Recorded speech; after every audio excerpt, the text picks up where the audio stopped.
pharmaceutical industry, really exploded in the 1920s when they were starting to come up with pills for every little thing under the sun. And so the concentration of lobbying efforts that occurred around political structures at that time period was unprecedented. And a real divide occurred.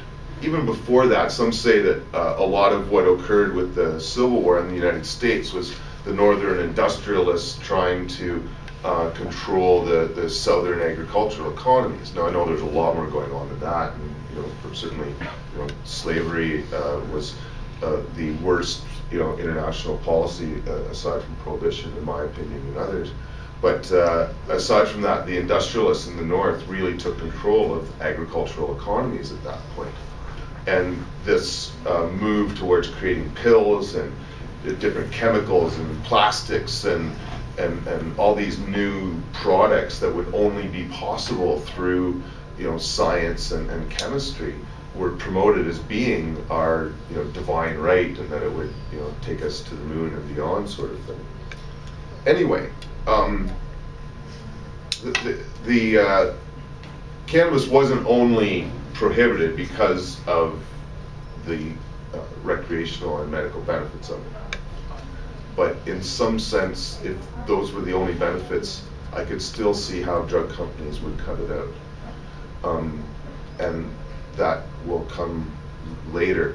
But there is certainly a huge lobbying effort with drug companies in their fledgling years cutting out any plant-based medicines that people would be able to make themselves readily, and cannabis was just one of a number of substances that were taken out of the medical industry in some ways at that point. Could you relate your topic to Henry Ford in the oil industry? Well, I did more in the Marijuana Tax Act lecture, but certainly the use of chemicals and additives in the petrochemicals and DuPont chemicals, and the use of fossil fuels as opposed to vegetable oil fuels and biofuels was a big part of this transition towards this industrial economy as opposed to a plant-based economy.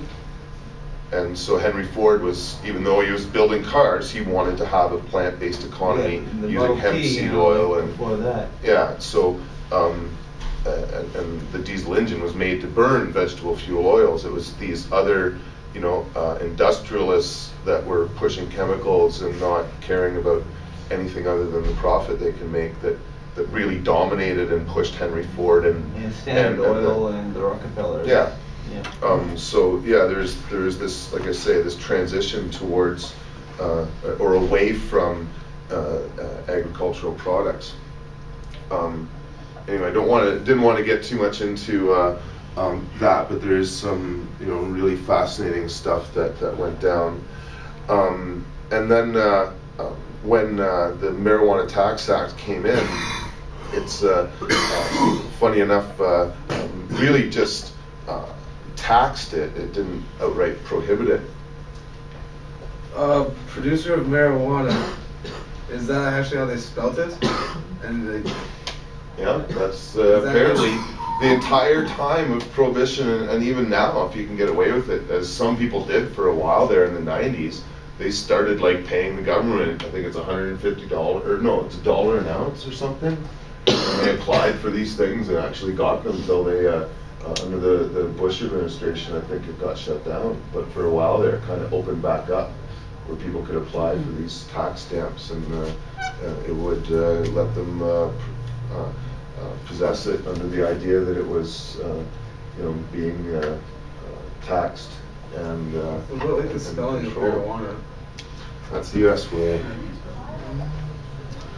So I'm going to kind of skip through a lot of this and get more towards some of the issues around patenting that I'd really like to focus on.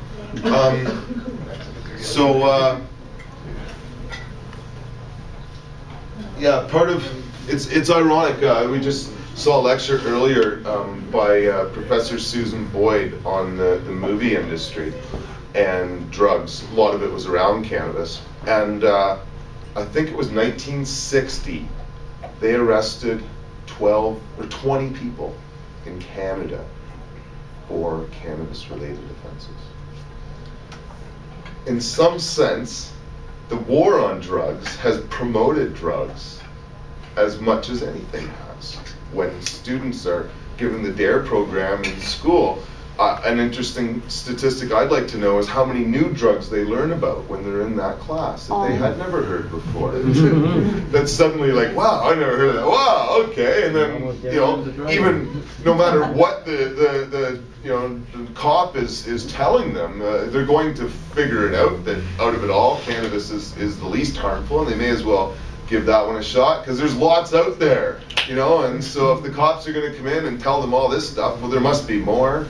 And and so it's really almost the way that they promote their war on drugs. It really promotes drug use as much as anything at times.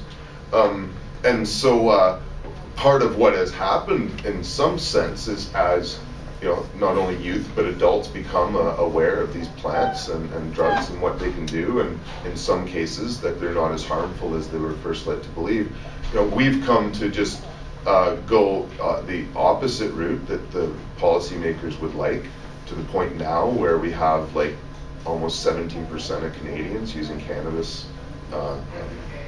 throughout the year, and 44% have tried it in their lifetime.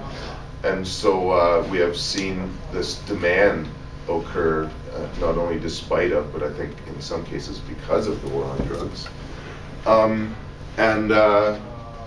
There have been many countries around the world that have never experienced prohibition, not at least in the same sense that we have. Morocco, for example, has large, areas, thousands of hectares, essentially, that have been devoted to growing hashish for as long as recorded history. And so there's generations and generations of people that have been living in that country who in part rely entirely upon the cannabis trade. And despite U.S. efforts, that has not really slowed very much. The condition of the dirt is And growing it. look what is growing it. We're not talking like the most fertile land. That's why they're growing it in Afghanistan and stuff. Like we talk about all the fertilizers and everything that we put into growing all this great pot here. Well, it does improve the yield, no doubt. But in terms of the quality of cannabis,